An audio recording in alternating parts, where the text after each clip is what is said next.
Hello and welcome. I'm joined by Raman Roy of Quatrro and a guru of outsourcing in India. Raman, thank you very much for speaking with us. Thanks for having me. Right. So, you know, the industry has been going through some interesting, let's say, trials and tribulations for a long time. And in many ways, it's adopted each time and adapted and grown. Now, we have an interesting set of events playing out. So, one is, of course, at the geopolitical level. You have the Trump factor, the Brexit factor. You also are facing headwinds in the industry itself because there's pressure from automation, artificial intelligence, and that's likely to change the way business is done.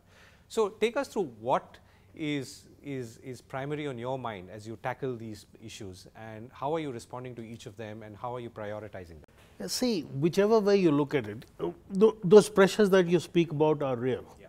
Okay, automation or replacement of traditional jobs is a reality. The Trump factor, God alone knows where it can go. As yet, there does not even seem to be any element that will affect BPM. Some of the visa issues may affect the outsourcing industry side. doesn't need people on site. Yeah.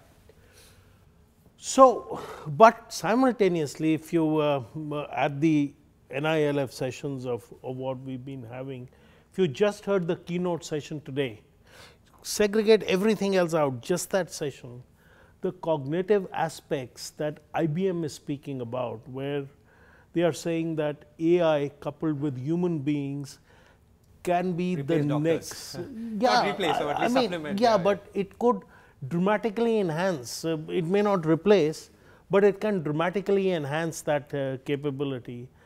And in the chat that I was having with Ginny just before the session, the human capital out of India being augmented by that AI, machine-based AI, is one of the biggest potential capabilities. In reality, that capability, we are uniquely placed for that capability purely because of the education levels, the intelligence levels, the hard work levels that are intrinsically part of the DNA. So, yes, automation will take away something, but the cognitive part, or the first collar jobs, or new collar jobs as she calls it, which is not a white collar, which is not a blue collar, but the new collar jobs, that is a tremendous opportunity. And I think the industry in India has adapted to the early signs of that. If you look at digitization, and the data that we just released yesterday on that, we said that the digital projects have a revenue of about 1.5 times of the non-digital projects. We also said that while the industry is growing at about 8% odd, 8.6%, the people are growing by 5%. So, there is a non-linearity in terms of the revenue per person of what people are bringing in. And that non-linearity is actually a single word description of saying the cognitive capability that Rini spoke about this morning are being implemented in the early stages. So, I see the green shoots of that, but the potential of where it can go is not only huge, it is much larger than what the potential was earlier. The great thing that I see here is that it is a level playing field. In the new world of tomorrow, the new digitized world of tomorrow, we are not saying this is how you do it, Mr. Customer, and we'll bring it to India and we'll also do it. They don't do it either. Our ability, our skill, our knowledge, the domain knowledge, the capability, and adapting to technology, that I think will be an asset of where we go. So, I am very bullish on what the future holds, but we need to re-engineer, re-architect, or as the theme is here, we need to reimagine ourselves. Right. So, let me phrase the question a little differently. That are you saying that the Indian BPM or outsourcing industry today is as equally poised or placed as anyone else because it can adapt and adopt equally to? Exactly. Yeah. Well, what I am saying is it is a level playing field. Right. The digitized world is as new to our customers as it is to us, and if we are able to demonstrate adapting to it, and that has a technology component, a lot of that technology component is likely to be built in India. So, if we show that what we are building, another arm of the industry can adapt very well to it, and it is a level playing field, we may have our nose ahead in terms of the capabilities of what we can offer. So, can you illustrate that? I mean, take any digital setups that you do, because you know earlier when work that you've been doing. Yeah, we take a higher end work like fraud control. Okay. Now people get very uptight to say, oh, fraud happened, oh, I sent it to India and fraud happened. Fraud is a $4-5 billion industry. You know, there are people of fraud having a conference equivalent to the NILF, perhaps better funded, where they are trying to say, let's talk about how we can gyp the customers out of it and what we can do. That requires more than just a human capability, more than just a machine capability. And we have demonstrated for what we do for our customers on fraud control, that we are able to bring down their fraud as a percentage of the business very significantly better than what they can do themselves with their own teams in their own companies. But you're saying this is not happening only because of automation. It is not just automation. And it's not something automation can take over entirely. It is the skill set of the people coupled with automation. Just people could not do it. Just automation could not do it. It is how you adapt to it. It is how you analyze, how you bring in human learning and machine learning. Both play a role. Just machine learning is not going to do it. Just human learning is not going to do it. So, you are saying newer problems solved by newer callers. Exactly. Right. Okay. So, how do you see this playing out in the next couple of years? I mean, literally the next year or so. Do you see companies like yours actually growing with this or going through a phase? I certainly hope so, yes. Yeah. Or there is an adjustment phase? No, I think typical of any new things, there will be early adapters and then there will be followers. And the mass of the volume, if you take the growth of the outsourcing industry, just take the BPM industry, and I was a part of the starting it, whatever, 30 odd years ago, it was to say, okay, you'll be able to do 500 people, Raman, but it will never grow beyond that. Okay, maybe 1,000. And then when we grew to 10,000, the same guy said, oh, wow, I didn't know you could scale it and I didn't know you could do this stuff. Today we employ 1.5 million people and really growing.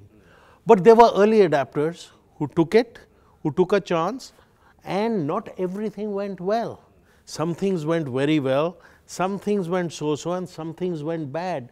And we were able to take the learnings of what went bad to see that the bad did not repeat.